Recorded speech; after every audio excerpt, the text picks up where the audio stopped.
જે પુરુષ ઘર બાંધે છે, 2 બેડરૂમનું, 3 બેડરૂમનું, 4 બેડરૂમનું, એ પુરુષ ઘરમાં કેટલા કલાક રહે છે?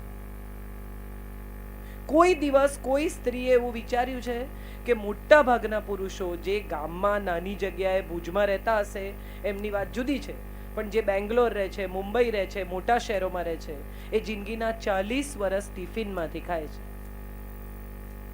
તમે ગરમ જમી શકો, તમારો પરિવાર ગરમ જમી શકે, તમારા પરિવારને સગવડ મળે, સંતાનો સારી રીતે જીવી શકે, એને માટે એક પુરુષ કેટલી સ્ટ્રગલ કરે છે, કેટલો સંઘર્ષ. સવારે 9 થી 9 જે પુરુષો કામ કરે છે એને કોઈ દિવસ કોઈ પત્નીએ એમ કહ્યું કે થેન્ક યુ યાર, તમારો બહુ આભાર કે હું આવી સારી જિંદગી જીવી શકી.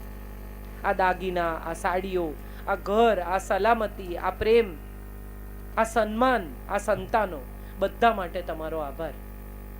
આવું આપણે કોઈ દિવસ આપણા જીવન સાથીને કહીએ છીએ? ઉલટાની જ્યારે તક મળે ત્યારે કે એ તો એવા જ છે ને, એમને તો ખાવાનું ઠેકાણું નહીં ને, હું ના આવું તો પીરસે નહીં ને, બોલો આવું કરે, આવી રીતે કરે ને, મને આમ કરે ને. અને જેટલી પત્નીઓ ફરિયાદ કરતી હોય ને એને તમે પૂછો ને કે છૂટાછેડા જોઈએ છે તો કે ના, છૂટા નથી પડવું, જોડે રહેવું છે પણ ફરિયાદ કરવી છે. એને બદલે આનંદથી જોડે ના રહીએ. આપણા જીવન સાથીમાં શું સારું છે એ શોધી કાઢીએ. દરેકમાં કંઈ સારું હોય. ઘણી પત્નીઓ કહે કે બીજાની જોડે તો બહુ હસી હસીને વાત કરે છે. એ બધી પત્નીઓને મારે પૂછવું છે કે બીજાની જોડે છણકા કરાય? તમે વિચારી જુઓ કે તમારા હસબન્ડ, તમારા પતિ કોઈ અજાણ્યા બેનની જોડે છણકો કરીને કહેતા હોય કે તમે લીલી સાડીમાં જરાય સારા નથી લાગતા, તો તમને ગમશે? એ તમને કહી શકે કે આવો રંગ ના પહેર, આમ ના કર. અંગત કોને કહેવાય? પોતાનું માણસ કોને કહેવાય? કે જે મન ખોલીને આપણી સાથે વાત કરે. આપણે પણ બીજાની જેમ બીજાની સાથે હસીને વાત કરે છે એટલે આપણી સાથે હસીને વાત કરે, તો એના મનની વાત ક્યાં કરે? હું એવા કેટલા બધા પુરુષોને ઓળખું છું કે જેમને બ્લડ પ્રેશર, હાર્ટ એટેકની બીમારી એટલા માટે થઈ છે કે એમણે કોઈ દિવસ જિંદગીમાં મન ખોલીને વાત જ નથી કરી. એમની તકલીફ એણે અંદર જ દબાવી રાખી છે. જીવન સાથીનો અર્થ શું? જે સાથે સાથે ચાલે જીવનભર. આમાંથી કેટલા લોકો પરણેલા છે? હાથ ઉઠાવો. કેટલા લોકો વિધિસર પરણેલા છે? Very good. આમાંથી કેટલા લોકોને સપ્તપદીના 7 વચન ખબર છે? હવે તમારા માટે તાળીઓ પાડો. મારે માટે બહુ પાડી. મહારાજ શું બોલ્યા, કોણ આવ્યું તું, કોણ નહોતું આવ્યું, કોણે ઝઘડા કર્યા, કેટલો દાગીનો કર્યો, કેટલી સાડી કરી, કોને કેટલું ઓછું કર્યું, આ બધું આપણને યાદ છે. પણ આપણે જે વચન આપીને પરણ્યા એ મુખ્ય 7 વચનો સાંભળવાની આપણે તસ્દી લીધી નથી, વાંચવાની આપણે તસ્દી લીધી નથી. આ મજા છે આપણા પરિવારોની.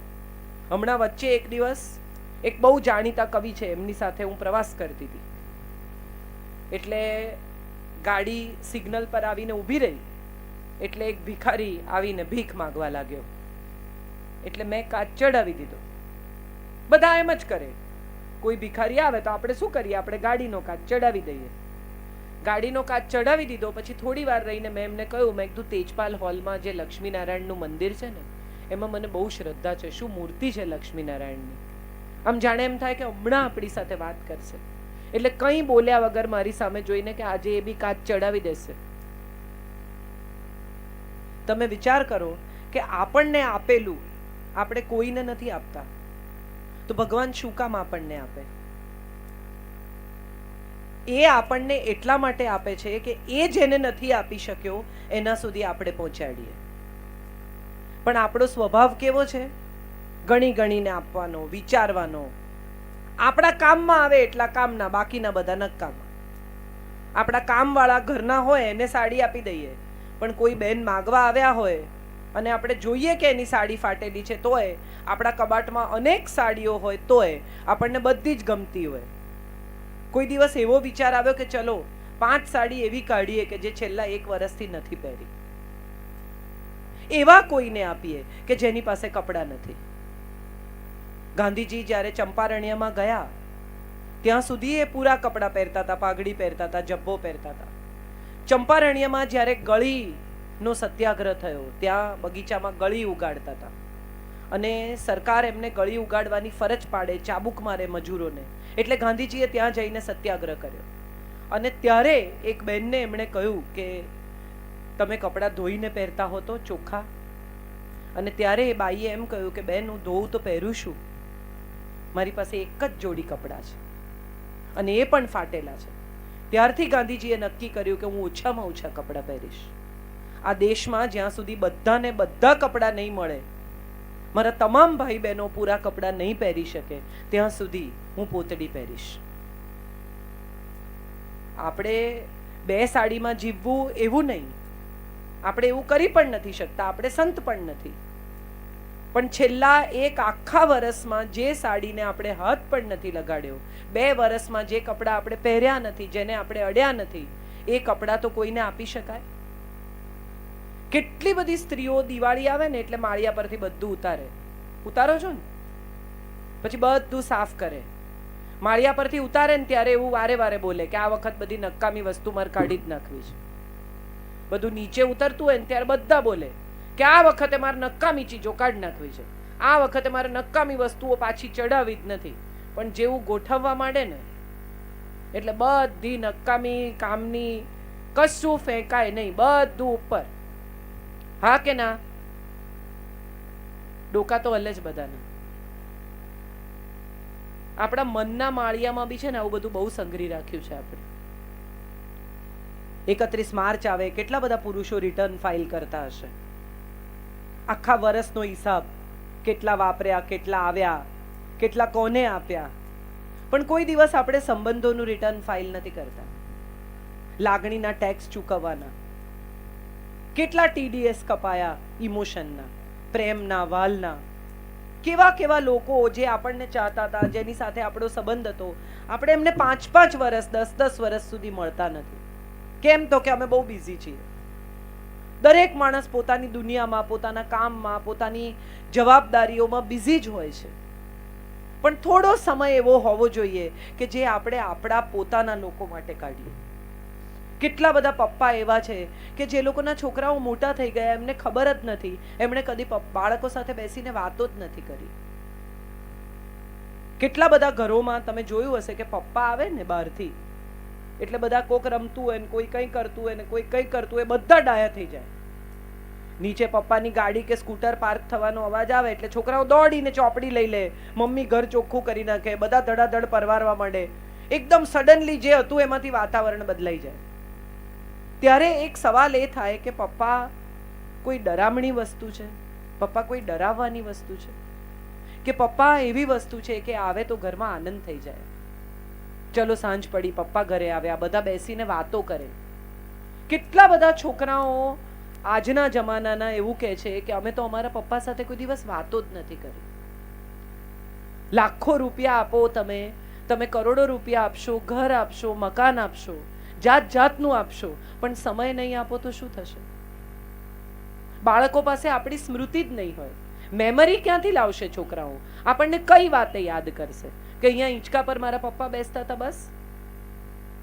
કે મારે મારા પપ્પા સાથે બધું જ કહેવાનો સંબંધ હતો. મારા પપ્પા મારું મોઢું જોઈને ઓળખી જાય કે હું સારા મૂડમાં નથી. કડપ બહુ સરસ વસ્તુ છે. બાળકો આપણાથી થોડાક ડરે, આપણી આમન્યા રાખે, આપણું સન્માન કરે, એ બહુ જરૂરી છે. પણ એની સાથે સાથે હવે બદલાતા જમાનામાં બાળકો આપણી સાથે વાતો કરે પણ એટલું જ જરૂરી છે. કેટલા બધા પરિવારોમાં હું જોઉં છું કે 2 જણાને વાત કરવાનો જ સંબંધ નથી. પતિ પત્ની બહાર જાય તો પત્ની પાછળ ચાલે ને પતિ આગળ ચાલે. કોઈને ઘેર જાય તો સ્ત્રીઓ જુદી બેસે, પુરુષો જુદા બેસે. ઘરની અંદર પણ કામ સિવાયની વાત 2 જણા વચ્ચે થાય જ નહીં. જો જીવન સાથી 2 જણા એકબીજા સાથે વાતો નથી કરતા તો તમે કોની સાથે વાત કરશો? હું ઘણીવાર કહું છું કે જે પુરુષો પોતાની પત્ની સામે દિલ ખોલી શકે ને, એને ડોક્ટર પાસે ના ખોલાવવું પડે, બાયપાસ કરાવવા નહીં જવું પડે. જો ઘરમાં દિલ ખોલી નાખશો તો. બ્લોક કેમ આવે છે છાતીમાં? કેટલા બધા લોકો કહે કે છાતીમાં બ્લોક છે. આ બ્લોક નસોમાં નથી, આ બ્લોક મનના છે જે નસોમાં ઉતરી આવ્યા છે. તમે કેટલા બધા કેસીસ હમણાં સાંભળો છો, કેટલા બધા લોકોને કેન્સર થાય છે. એ તો તમાકુય નતા ખાતા, ચાય નતા પીતા, ને દારૂય નહોતા પીતા, તો એમને કેન્સર થયું. કેમ થયું?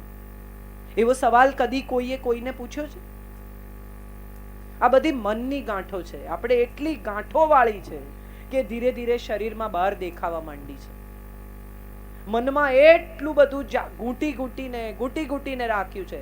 આને તો સીધા કરી દઈશ, પેલાને તો પાઠ ભણાવી દઈશ, આનું તો મગજ ઠેકાણે લાવી દઈશ, આને તો બરાબર કરી નાખીશ, આને તો ભૂલવાડી દઈશ. તમારા મગજમાં વગર ભાડાની જગ્યા રોકીને માણસ બેઠો છે, બાકી કોઈને પડી નથી. પાટી ઉપર ઘૂંટ ઘૂંટ ઘૂંટ ઘૂંટ કરો તો તમારી પાટીમાં આંકા પડશે, એની પાટીમાં નહીં પડે. કોઈ કે નોટમાં જોયું હોય તો બાળકો બહુ જોરથી વજન દઈને લખે ને તો પાછળ ફૂટી નીકળે. તમને ખબર હશે બધાને. આપણે આપણા મન ઉપર બહુ વજન દઈને લખીએ ને તો એ પાછળ ફૂટી નીકળે. હળવા રહેવું બન્યું ત્યાં સુધી. જે હોય તે કહી દેવું. અપમાન કર્યા વગર પણ પોતાની વાત કહી જ શકાય છે, એ વાત આપણે શીખવાની છે. આપણી વચ્ચે જયભાઈ આવી ગયા છે. જય વસાવડા ગુજરાતના બહુ જ જાણીતા વક્તા છે. મારા પછી એ વાત કરવાના છે. અને બહુ મજાની વાત એ છે, બધાને મારે આ કહેવું જોઈએ કે આપણે બધા એવું કહીએ છીએ કે સ્ત્રી પુરુષ મિત્ર ના હોય. એક સ્ત્રી પુરુષની દોસ્તીમાં આપણે હંમેશા કશું ને કશું ખરાબ જોવા ટેવાયા છીએ. આપણું મન સંકુચિત છે, આપણા વિચારો સંકુચિત છે.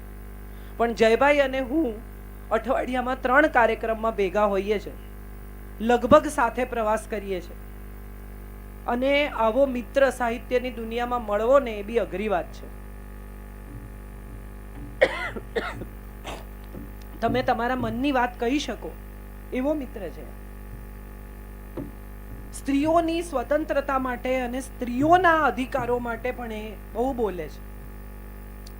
પુરુષ થઈને એમણે સ્ત્રીઓ માટે બહુ ક્રાંતિકારી વાતો કરી છે. એટલે એવું ના માનવું કે બધા સરખા હોય. મારા પછી જયભાઈ વાત કરવાના છે, હું મારી વાત ચાલુ રાખું. તો સૌથી મોટી વાત જે હું તમને કહું છું એ કહું છું કે સંવાદ કેમ નથી પરિવારમાં. દાખલા તરીકે આપણને કંઈ ના ગમ્યું તો આજે આપણા મનમાં બેસાડી દીધું, ચલો કંઈ નથી બોલવું. બીજે દિવસે કંઈ ના ગમ્યું, આપણે પકડી રાખ્યું, ચલો નથી બોલવું. ફરી કંઈ ના ગમ્યું, ફરી કંઈ દુઃખ થયું, ફરી પકડી રાખ્યું. ધીરે ધીરે ધીરે ધીરે ધીરે ધીરે ધીરે પ્રેશર કુકરમાં જેમ વરાળ આવે ને એમ ભરાતું જાય. અને પછી એક દાડો વાગે, સીટી વાગે છે ને બધાના ઘરમાં. પછી ગુસ્સો આવે, આપણે ગમે તેમ બોલીએ. એને બદલે અગત્યનું એ છે કે બાળકો સાથે, પતિ સાથે, સાસુ સાથે, પુત્રવધુ સાથે, જેઠાણી સાથે, દેરાણી સાથે જે કહેવું હોય તે મન ખોલીને કહેવાનું કે તમે આવું બોલ્યા ને મને નથી ગમ્યું. એક બહુ સરસ દાખલો આપું, તમે બધા કદાચ ઓળખતા પણ હશો. સુરતમાં ધોળકિયા પરિવાર છે. એ સૌજીભાઈ ધોળકિયા, એમના ભાઈ, એ લોકો બધા સંયુક્ત પરિવારમાં રહે છે. 25 માણસનો પરિવાર એક સાથે, 30 માણસનો પરિવાર એક સાથે રહે છે. 3 પેઢી 4 પેઢી એક સાથે રહે છે. શરૂઆતમાં જ્યારે નવા જમાનાની નવી દીકરીઓ પરણીને આવવા માંડી ત્યારે લાગ્યું કે હવે મુશ્કેલી થશે. એટલે એમણે નક્કી કર્યું કે દર બુધવારે બધા જમીને ભેગા બેસે. ઘરમાં નાનામાં નાનું બાળક હોય ને એનું ગોળિયું પણ બહાર લાવવાનું. અને બધાએ બહાર બેસી ડ્રોઈંગ રૂમમાં અને ચર્ચા કરવાની કે કોને શું ના ગમ્યું ગયા અઠવાડિયે. બધાએ પોતાના મનની વાત કહી દેવાની. બુધવાર સિવાય કોઈએ કોઈની સાથે કડવી વાત કરવાની નહીં. બુધવારે બધાને બધી છૂટ. જમ્યા પછી બેસે ત્યારે બધાએ બધું કહેવાનું, બધાને બધું કહેવાની છૂટ. એમાં કોઈ મોટું નહીં, કોઈ નાનું નહીં. માન રાખવાનું પણ બધાએ બધાની ફરિયાદ કરવાની છૂટ. ધીરે ધીરે પરિસ્થિતિ એવી આવી કે બધા બુધવારની રાહ જુએ. શરૂઆતમાં બધા બુધવારની વાત કે આમ થયું ને તેમ થયું ને. ધીરે ધીરે બધા બુધવારથી ડરવા માંડ્યા કે જો હું ખરાબ વર્તન કરીશ તો આવતા બુધવારે બધા મારી વાત કરશે. એટલે બધા આખું અઠવાડિયું સારું વર્તવા માંડ્યા. સમય એવો આવ્યો કે હવે હજી એ લોકો બેસે છે સાથે વાતો કરવા, પણ હવે કોઈને કોઈની સામે ફરિયાદ નથી. કારણ કે બધાએ પોતાના વર્તનમાં ફેરફાર કર્યો, કારણ કે બધા બદલાયા એકબીજા માટે. 40 માણસનો પરિવાર ભેગો રાખવો સહેલી વાત નથી. દરેકની પોતપોતાની, આપણે કહીએ છીએ ને, તુંડે તુંડે મતિર ભિન્ના. બધાની બુદ્ધિ જુદી હોય, બધાના વિચાર જુદા હોય, બધાની માન્યતા જુદી હોય ને હોય જ. કોઈને કારેલા ભાવે, કોઈને ન ભાવે, કોઈને રીંગણા ભાવે, કોઈને ન ભાવે, કોઈને દાળમાં ગણપણ ભાવે, કોઈને ન ભાવે, કોઈને કડક રોટલી ભાવે, કોઈને પોચી રોટલી ભાવે. બધાના મગજ જુદા છે, પણ આ જુદા મગજની સાથે બધાના હૃદય તો એક છે. માણસ માત્ર પ્રેમ તો ઝંખે જ છે. આ દુનિયામાં કોઈ એવું છે કે જેને પ્રેમ ના જોઈતો હોય? તમે છોકરી જોવા જાઓ એવો શબ્દ વાપરો છો. હું ઘણી વાર કહું કે એના મા બાપે ટિકિટ રાખવી જોઈએ એને જોવાની. આપણે છોકરી જોવા જઈએ છીએ, છોકરીને મળવા નથી જતા, છોકરીને જાણવા ઓળખવા નથી જતા. ને એના મા બાપ બી એને સજાવી ધજાવીને જોરદાર તમારી સામે રજૂ કરી દે. આ તો એને જ બનાવ્યું છે ને, આ તો એને જ આવડે છે ને, આ તો બહુ હોશિયાર છે ને, આ તો આમ છે ને. અત્યારે એવું લાગે કે વાહ વાહ વાહ, આવી છોકરી બીજી નથી. એ પરણીને આવે, તમારી સાથે રહેવા માંડે, પછી ધીરે ધીરે ઉઘડતી જાય. એમ થાય કે અરે આવું નહોતું, આ તો બરોબર નહોતું, આ તો કયું નહોતું, આ તો ઠીક નહોતું. એને બદલે જેવી છે એવી એક દીકરી તમારી સામે રજૂ કરે તો તમને સમજાય કે તમારે કોની સાથે જીવવાનું છે, કોની સાથે કામ પાડવાનું છે. બે લોકો જ્યારે વિવાહ થયા હોય, હજી નક્કી થયું હોય, જળ લીધું હોય, ત્યારે તો તમે જુઓ ફોન પર વાત કરે કલાક, ધીમા ધીમા અવાજે 1 કલાક વાતો કરે. અને તમે પૂછો શું વાત કરી? કે કઈ નહીં. તો કઈ નહીં, 1 કલાક કઈ નહીં વાત કરી. અને એ પછી લગ્નના 2, 4, 5 વર્ષ પછી પત્નીનો ફોન આવે, હા બોલ. આ એ જ માણસ છે કે જે 1 કલાક વાત કરતો હતો, એ હવે 1 મિનિટ સાંભળવા તૈયાર નથી. વિમાનમાં, ટ્રેનમાં, તમે વિમાનમાં ફોન મુકાવી દે તમને જ્યારે છેલ્લે વિમાન ઉપડવાનું હોય ત્યારે, અને આવીને એર હોસ્ટેસ કે ફોન મૂકી દે, ત્યારે તમે ઘણા લોકોને જોયા હશે, મેં તો જોયા જ છે, કે ચાલ મૂક હવે, લવ યુ. આ લવ યુ કહેવાની રીત છે? રીત હવે તો એક પેલું થઈ ગયું છે કે લવ યુ કહેવાનું એટલે પૂર્ણ વિરામ, વાત પૂરી. ખરેખર જે પ્રેમ કરે એને કહેવું પડે. રાધાએ કૃષ્ણને કહ્યું હશે કે આઈ લવ યુ? શિવે પાર્વતીને કોઈ દિવસ કહ્યું હશે કે આઈ લવ યુ? એક કાકા હતા, એમના લગ્નને 25 વર્ષ પૂરા થયા. એટલે એમના પત્ની સરસ તૈયાર થઈને આવ્યા અને ભાઈ છાપું વાંચતા હતા. યુઝ્યુઅલ જે ઘરમાં માહોલ હોય, બધા જ ઘરોમાં એવો જ માહોલ. પત્ની સરસ તૈયાર થઈને મંદિરથી આવી, ભાઈ છાપું વાંચે. એમણે આવીને કહ્યું કે હલો, આજે આપણા લગ્નને 25 વર્ષ પૂરા થયા. એટલે ભાઈએ કહ્યું એટલે પત્નીએ કહ્યું કે આજથી 25 વર્ષ પહેલા હું પરણીને આ ઘરમાં આવેલી, તમને યાદ છે? એમણે કહ્યું એટલે પત્નીએ કહ્યું કે એ રાત્રે તમે મને આઈ લવ યુ કહેલું, એ યાદ છે તમને? એટલે હસબન્ડે આમ છાપું ખસેડ્યું, પતિએ પત્ની સામે જોયું અને કહ્યું કે સ્થિતિ એ જ છે, બદલાશે તો કહીશ. તે દિવસે જે કહ્યું તું એ હજી અત્યારે એમનું એમ જ છે. જો બદલાય તો મારે તને કહેવાનું કે હવે આઈ લવ યુ ખોટું છે, હવે હું તને પ્રેમ નથી કરતો. કેટલા બધા દંપતીઓએ એકબીજાને કહ્યું નહીં હોય. મારા દાદાજીએ કોઈ દિવસ મારી દાદીને કહ્યું નહીં કે હું તને કેટલો પ્રેમ કરું છું. પણ મને બરાબર યાદ છે કે દાદાજી સાંજે ચાલવા જાય અને ચાલીને આવે, મારા દાદીને બરાબર ખબર હોય કે 6 માં 5 6 વાગ્યા સુધી આવશે, એટલે આદુ ખમણી ચા તૈયાર રાખે. દાદાજી આવે, 2 જણા ઈંચકે બેસે, ચા પીએ. દાદીના ગોઠણ દુખતા હોય તો ઘણી વાર ખુરશીમાં બેસે કે મારાથી નહીં હિંચકા ખવાય. કઈ વાત ન કરે, પણ એ 15 મિનિટ 20 મિનિટ એમને ભેગા બેઠેલા જોવા ને, એ લક્ષ્મીનારાયણના દર્શન બરાબર હતું.